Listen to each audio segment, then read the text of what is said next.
The Smiley J Artist Zone is a cool space dedicated to independent music creators. Conversation, music, information, laughter, and much, much more. Now, here's your host, Smiley J.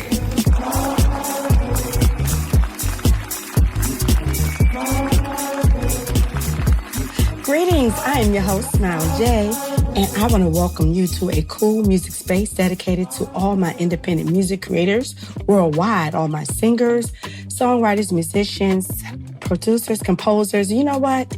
I'm going to go ahead and shout out all of the support staff in the music industry. Yes, we love and appreciate you. And of course, it cannot be done without your support. So thank you. And you know what? While I'm on this thank you wagon, I also want to thank all of you. Yes, all of my listeners for tuning in and hanging out with me, and also for sharing good music, yes, and sending folks my way. I so appreciate you. And guess what? I'm going to need you guys to keep your ears to the street for all this new music, because realistically, I can't catch all this music out here. So much good music floating around, I can't catch it all. So yes, I am depending on you guys to keep me informed. Yes. So, let's go ahead and get on with today's show. Now, everybody loves the sunshine and the saxophone. You know, the sun makes people happy and the saxophone brings those sweet melodies to life. And, okay, I'm pretty sure there's another S, but we're going to keep it moving. Before I bring on today's guest, let me just tell you a little bit about him. Today's guest, he is very passionate about creating music that inspires, heals, and music that speaks to the soul. You know, that music that makes you smile and feel good. Now, you may have seen him on a stage in your city or town, either performing his music or performing along some of your favorite smooth jazz artists. So I'm going to need you guys to help me welcome today's guest, Mr. Art Sherrod Jr. Welcome to the Smiley J Artist Zone. How are you today? I'm doing wonderful. How are you? I'm well. No complaints here. Look, the last time that I actually saw you, you were on stage. It was at an event that I was actually hosting with Charm City Jazz. Shout out to Roger Harris and his lovely wife. That was a great show. It was yourself, Eric Roberson, Karen Lynette. Like, that night was fire. Great music, good singing, and the audience, like, shout out to all my Baltimore folks. Absolutely. It's good to finally have you here in between all that you do. Well, thank you for having me. Absolutely. Now, Art, you may not remember, but I met you years ago, maybe around 2011 or 12. It was at this cute little place in Elkridge, Maryland. And I was working for artists, and you brought your sax and you blessed the folks. I don't know if you remember. I do. You I'm do? I do. And I'm trying to remember the name of the place, but I remember it was a real small place. They only served like desserts or whatever. Yeah. It was, yep. Yeah. I remember. Wow. Yes. It was a dessert and wine bar. I think. I can't remember. Yes. It was a cute little place. A lot of wonderful things has happened to both of us since that time. But you know what? Today is all about you. Oh. Yeah. Listen, 4 projects, 4 albums, The Art of Love. Like, I love all the titles. I like the titles alone make you want to listen. No, well, really. Oh, man. Well, thank you so much. It's been fun, really recording all this. It's been a big journey for me. So it's super exciting. You grew up in Texas, right? What part of Texas did you grow up in? A little bitty town called Palestine, Texas. It only has back then, maybe like 17,000 people in the whole town. Oh. And it's in East Texas. So some people, if you use Dallas as a reference point, it's about 2 hours southeast of Dallas and about 3 hours north of Houston. Shout out to all my folks in Palestine, Texas. y'all it is on the map though, right? Yeah, it is on the map, but it's a little fun. Yeah, it's okay. It's okay. A lot of great musicians come out of the state of Texas. Yes. I was just there not long ago, so it's always good going back and playing for your home state.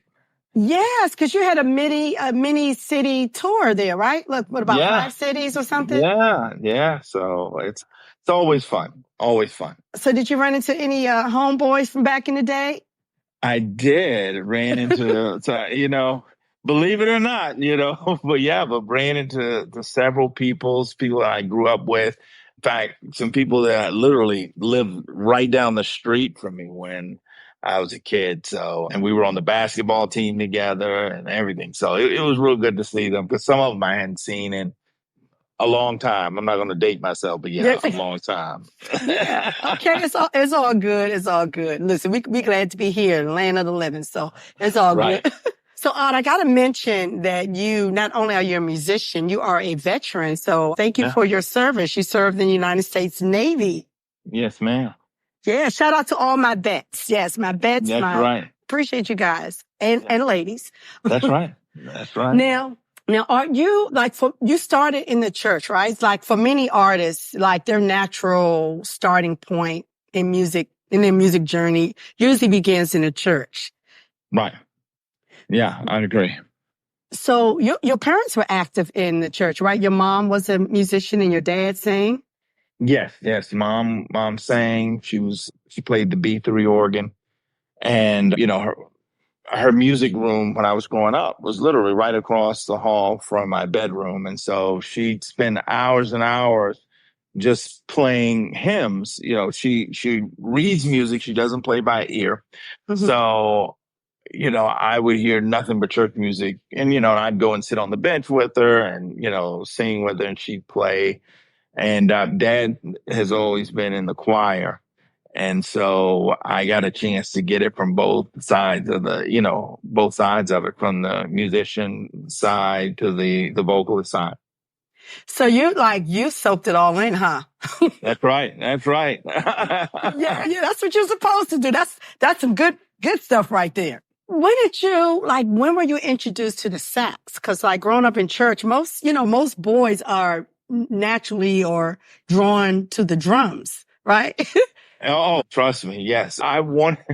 That's funny you asked that. So I originally wanted to play the drums. That was, boys like to bang on stuff. So that was make a lot of noise. So I wanted to play drums, but my mom worked the graveyard shift at the post office. So she would sleep in the evenings, and then my dad worked at the railroad. And so at 7 a.m., he was on his way to the railroad. So our parents were like, nah, the drums are not going to cut it. That's nah. So then I decided, I was like, okay, well, then I want to play the trumpet. And I was all geared up playing the trumpet. And my aunt convinced my mother that the trumpet would push my front teeth in. And so my mom said, you're not going to play the trumpet. And so the next instrument was, it was a saxophone, and I was just starting to notice that, you start to notice, these pretty little girls or whatever. And so I said, what instrument would the girls like? And that helped me just kind of nail down the saxophone. And I'm glad it did, because I took a natural liking to it, and I practiced for hours and hours, and you'd always see me on the bus with my saxophone and so that's what brought me around the saxophone. Okay, so you're right. The ladies like the sax. The saxophone was what we call it. Right. The saxophone. Yeah, the sexy sax. Yes. And the sax is such a beautiful instrument. It has so many beautiful tones and sounds. So yeah. So, I think this is a great time to kind of mention your love for God, your family, and of course, music. Oh, yeah.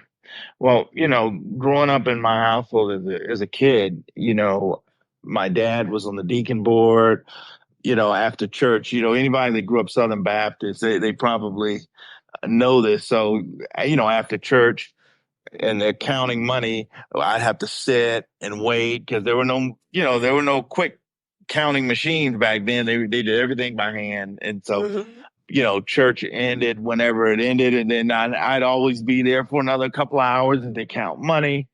And, you just see.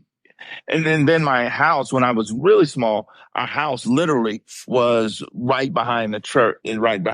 So I just grew up in the church, and that's really where my foundation came from. And as you start to play these instruments and you start to meet people, and you realize how much you're really touching them by different music. But I recorded a gospel record kind of Mm-hmm. in honor of, well, not kind of, but in honor of my belief, my faith, and songs that I use to help me kind of get through times, or that I've used to get through times over the years. And that record is called Intervention. And I Mm-hmm. felt that it was a good time to record that particular record, because a lot of times people associate intervention with drugs and alcohol, but Mm-hmm. sometimes we need a spiritual intervention, or we might need intervention on our love life and our finances, Yeah. in all aspects of our lives. So I recorded that particular record, and I mean, it really took off a lot faster and bigger than I Mm-hmm. would have anticipated. But yeah, so I have a great love of Jesus Christ, and I have a great love for family as well. I have my wife Georgia, and we'll be married. What is it, 16 years this year? Nice. Beautiful. Yeah, Congratulations to you both. thank you. I have a 16-year-old daughter and a 24-year-old son. It's nothing better than to be around family. Yeah, it really is. And as I get older, I start to appreciate my kids even more, because you're like, oh, it's so exciting to have them around. When they're home, you can't wait for them to leave. But but it's always great to have them around. You have a great appreciation for family. Yeah, and you got to cherish those days with the kids, because once they leave the house, I mean, they always come back, but they start living, start their own journey in life. So That's right. And hopefully when they come back, it's just for a visit. That's what I'm hoping. That's what I'm hoping. well, we'll see. We'll Yeah, I see. know. I know. I know. So I did go back and listen to, The Art of Love, Back to Mhm. Business, Intervention, All for Love, and it's very positive, fun music. Well, let me ask you this. Would you say that when you create your music, that you are very intentional on the message? Yes, absolutely. On the message, the song titles, the album titles, the whole nine. I try to think about the audience, because I don't record the music per se for me. I really record it for my audience. I mean, obviously there's some satisfaction, when I record, but I really try to consider my audience when I record these different records. Mm.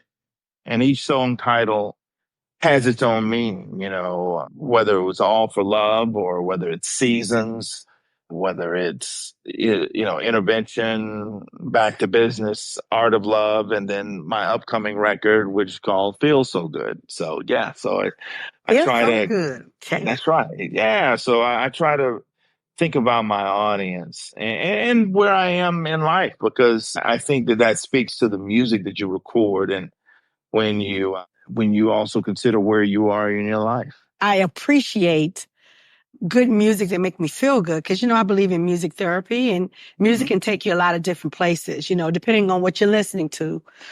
So I really appreciate artists who are intentional when they create music. So, for example, Intervention, I listened to that, and let's just talk about Intervention, your gospel jazz project, for a second, Okay. man, because it really kind of touched me. Now, you had some traditional gospel songs, but not so traditional gospel music. I mean, Right. it was a little toe tapping. I mean, I still felt good, but tell us a little bit about how that all came together.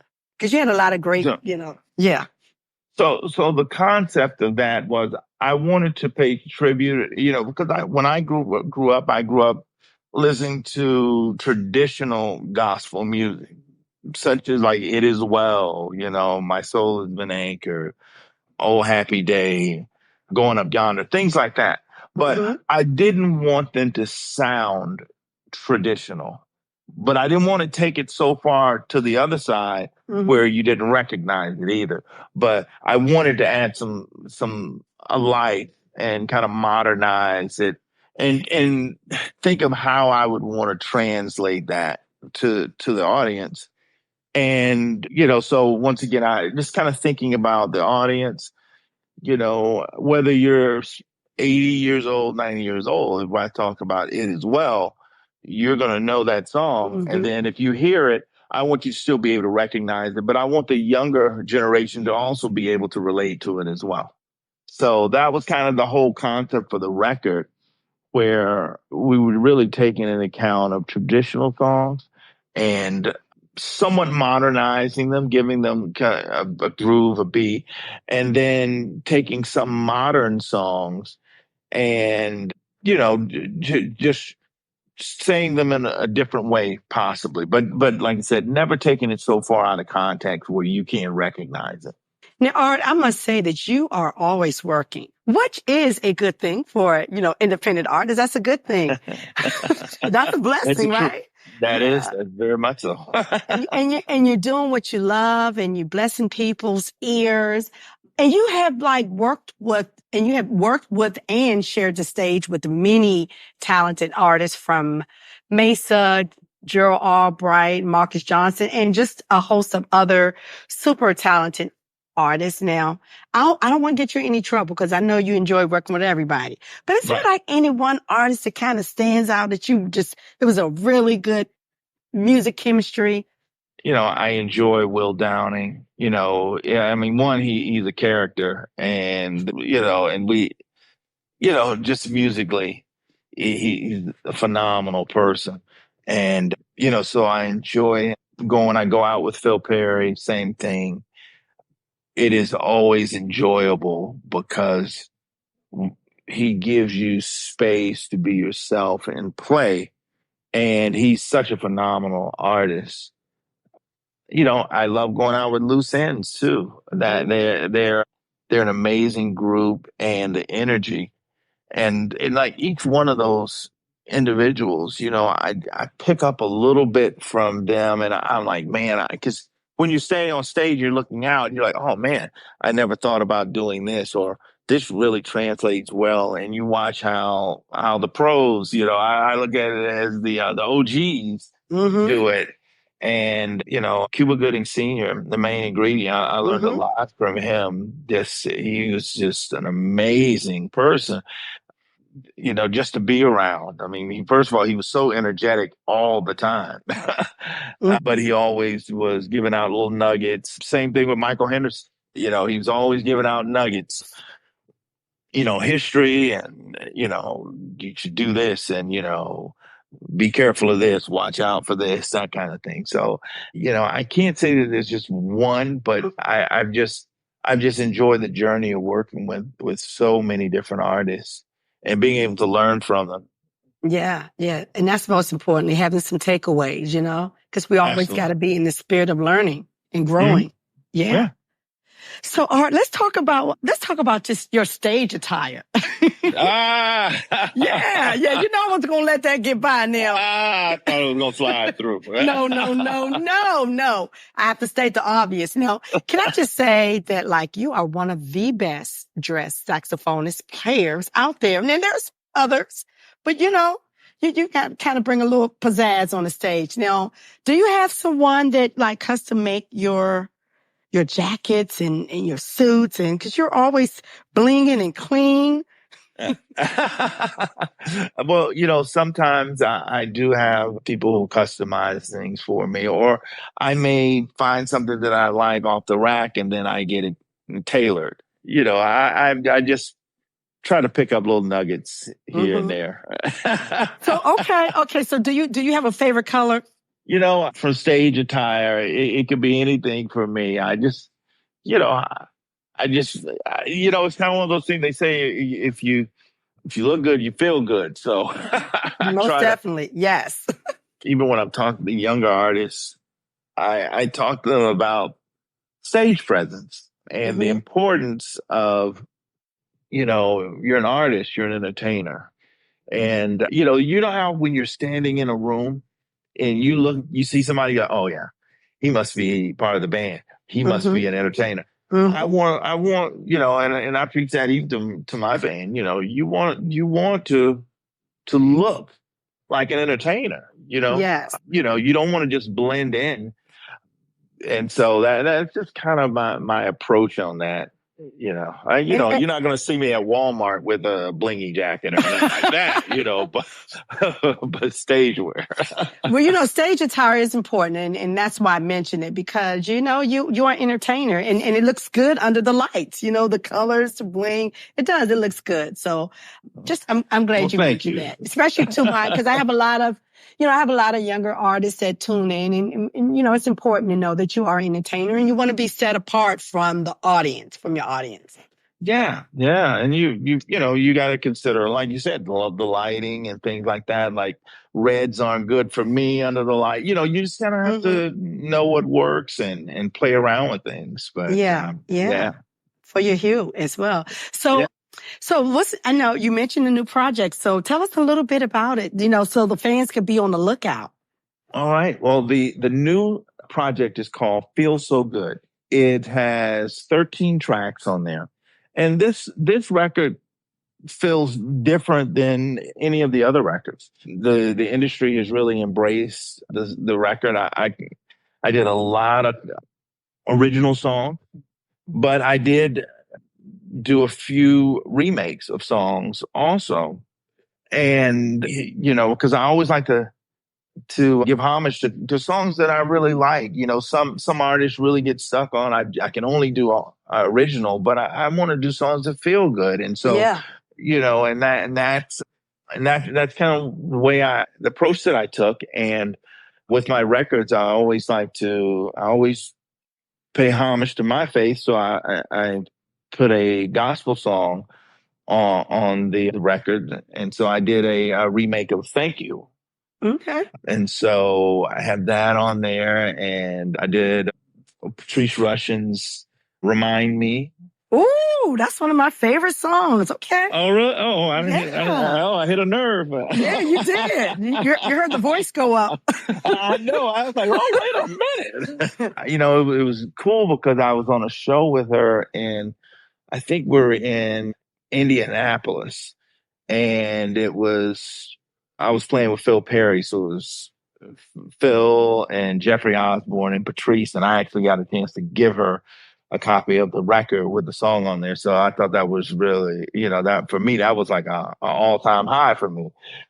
But yeah, but this, this record I did, I did a remake of one of my, Janet Jackson. I've always loved Janet Jackson, and I did, and then everything else is original, and you can hear it on XM, Watercolors, and some of the other stations out too.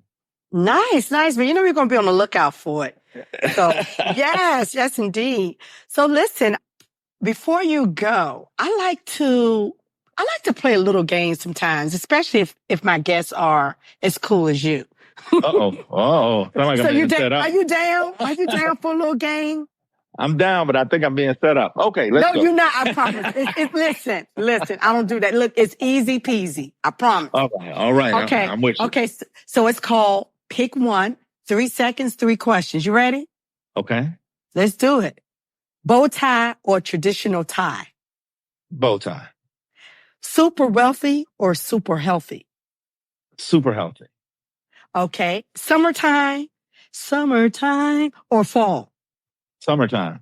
Boom. There it is. See? That wasn't too bad, was it? No, it was not. It was not. See, you did well. You did well. Thank you. Yes. So I want to thank you for hanging out in the Artist Zones today. Now, before you go, tell the good people out there who've never heard of Art Sherrod how to keep up with all the good things you have going on. Well, you can go onto my website. I have a traditional website, www.artsherrodjr.com. That's ARTSHERRODJR.com. And all of my social media handles are the same. So Twitter's or no longer, it's called X, excuse me. It's at Art Sherrod Jr. Instagram, same thing, Art Sherrod Jr. and Facebook, Art Sherrod Jr. jazz saxophonist. So just follow me there, and hopefully I'll be coming to a town near you soon. You can go into my website and put your email address in, and then you'll get all of the email blasts. And we don't overdo it with email blasts. So yeah, so go on there and follow me. I'd love to see you guys. Awesome. Awesome. Thank you so much for hanging out in the Artist Zone. It's always a pleasure to see you and hear you perform. Oh, thank you so much. And thank you for having me. And thank you for bringing me in front of your audience. Absolutely. Until next time, be well. All right. You do the same. Now, Art has a catalog of great music, and he said that I can play any song that I want to hear. Now, I gotta admit, it was pretty hard, but, I'm a sucker for a great classic song because it always reminds me of a happy place. And as a matter of fact, the title of the song is called You Remind Me, featuring Chris Big Dog Davis. Let's get it.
Hey, this is Babe Bright, the bad boy indie soul, and I'm in the zone with Smiley J. All right, all right. It's that time. And I want to thank you guys for hanging out with me to the very end. Y'all are my kind of people. Yes. And be sure to check out Art's new music that recently just dropped. Yes. You know the rules around here. You guys know the rules. You like what you heard today? You go ahead and download it and add it to your playlist. Yes, that's how we get down. And you guys be sure to visit Art's social media pages so that you can, keep up with all the wonderful stuff that he has going on. Now, you guys know the rules. You come on back and bring some friends, all right? Okay? Deal? Yes. Until next time, I'm going to need you guys to be well, stay safe, and remember to listen to good music. Your ears will thank you for it. I'm Smiley J, and I'm out.